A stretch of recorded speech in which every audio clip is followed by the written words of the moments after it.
আমরা পড়ছি আইন আদালত বাড়ি লিখিত ফাইনাল টাচ নোট এবং বাড়ি লিখিত এক্সক্লুসিভ সাজেশন 2026 টপিক ভিত্তিক সাজেশন। এই সাজেশনটা দেখলে অনেকের কি পরিচিত মনে হবে, কিভাবে আমি বোঝাই দিচ্ছি। মুসাবিদা বা ড্রাফটিং এবং সমস্যামূলক প্রশ্নের জন্য আলাদা অংশ যুক্ত থাকায় এই প্যাটার্ন দুইটির জন্য পৃথক সাজেশন দেওয়া হলো না। মানে এই সাজেশনের আন্ডারে কোনো প্রবলেমেটিক প্রশ্ন এবং ড্রাফটিং এর একটা প্রশ্নও থাকবে না, কারণ সেটার জন্য তো আলাদা চ্যাপ্টার আছেই, তাই না? এবং ড্রাফটিং এবং প্রবলেমেটিক প্রশ্নের জন্য কোনো সাজেশনই দেবো না, সব পড়তে হবে। 202টা প্রবলেমেটিক প্রশ্নই পড়তে হবে, কোনো কমিয়ে দেবো না। ক্লিয়ার? আচ্ছা স্যার, জি। আর আইন আদালত বার লিখিত ফাইনাল টাচ নোট এর মধ্যে শুধুমাত্র মুসাবিদা ও সমস্যামূলক প্রশ্নের উত্তর সন্নিবেশিত করা হয়েছে। মানে এই নোটে শুধুমাত্র মুসাবিদ এবং সমস্যামূলক বা প্রবলেমেটিক প্রশ্নের উত্তর পাবেন, বাকি চার প্যাটার্নের কোনো প্রশ্নের উত্তরই পাবেন না।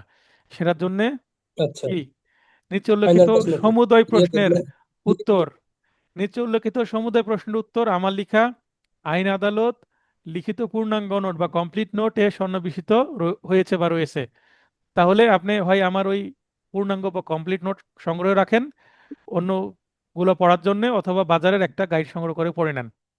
বার কাউন্সিল অ্যাডভোকেট তালিকাভুক্তির লিখিত পরীক্ষার পূর্ণাঙ্গ প্রস্তুতির জন্য পত্র নোটটি অবশ্যই সংগ্রহ করতে পারেন যাদের নাই। কোনটা? বার লিখিত পূর্ণাঙ্গ নোট বা কমপ্লিট নোট। এখানে যে সাজেশনটা দেওয়া আছে এই প্রতিটা সাজেশনের উত্তর সিরিয়ালে টপিক ওয়াইজ কমপ্লিট নোটে দেওয়া আছে। হ্যাঁ, যেমন আইন 1, the code of civil procedure 1908, দেওয়ানি কার্যবিধি 1908, এই লেখাটা চিনতে পারছেন? কমপ্লিট নোটে এইভাবে আছে না? তারপর topic 1, classification and jurisdiction of the civil courts, দেওয়ানি আদালতের শ্রেণী বিভাগ ও এখতিয়ার।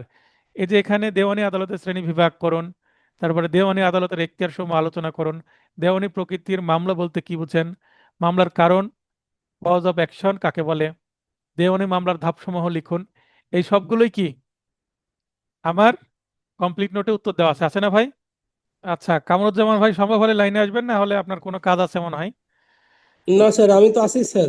মানে না, আমার আপনি এখানে স্যার নেটওয়ার্ক মিউট মিউট হয়ে গেছিল। হ্যাঁ, তো এই যে এগুলো আমার কমপ্লিট নোটে আছে না, আচ্ছা, এগুলোর উত্তর হুবহু।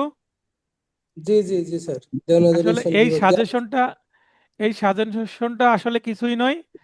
আমার যে কমপ্লিট নোটে যে বর্ণনামূলক প্রশ্নগুলো ছিল সেগুলোই আমি কপি করে এখানে দিয়ে দিয়েছি প্রশ্নগুলো। শুধু প্রশ্নগুলো, উত্তরগুলো দিলে তো এই নোটটার পেজ সংখ্যা 3 গুণ হয়ে যাবে, সেটা তো সম্ভব না, তাই না? জি নোটটা ছোট জি রাখতে হবে, জি। নাহলে তো সবাই ভয় পেয়ে যাবে। তাহলে এইভাবে আমার প্রতিটা সাবজেক্টের টপিক ওয়াইজ এভাবে দেখেন প্রশ্ন দেওয়া আছে, ঠিক আছে? আমি এটা আর পড়ে দিচ্ছি আচ্ছা না। আপনাদের কাছে নোট আছে, এই এটা দেখবেন, দেখে এই সাজেশন অনুসারে আপনারা নিজেরা পড়ে নেবেন এই উত্তরগুলো আমার কমপ্লিট নোট থেকে, অথবা বাজারে কোনো গাইড থেকে। চাইলে আমার কমপ্লিট নোট সংগ্রহ করতে পারেন যাদের কাছে নাই। ঠিক আছে, এগুলোর উত্তর আপনারা পাবেন না এই নোটে। এই সাজেশন দিয়ে দিয়েছি, সাজেশন বোঝানোর কিছু নাই, তাই দ্রুত পার হয়ে গেলাম। ঠিক আছে? জি স্যার। আর যারা আমার নোট নেননি, শুধু এই সাজেশনটুকু পিডিএফ চাচ্ছেন, তারা এই সাজেশনের পিডিএফ চাই বলে আমাকে আমার ইউটিউব চ্যানেলে এই ভিডিওর আন্ডারে যদি কমেন্ট করেন, এই অংশটুকু পিডিএফ আমি দিয়ে দেবো। শুধুমাত্র সাজেশনটুকু পিডিএফ পাবেন, প্রশ্নগুলো, উত্তর নয়। এবং পুরো নোট তো পিডিএফ দেওয়াই হয় না। তাহলে এখানে বলে দিয়েছি যে এই নোটে কি কি আছে আর অন্যগুলো কোথায় পাবেন।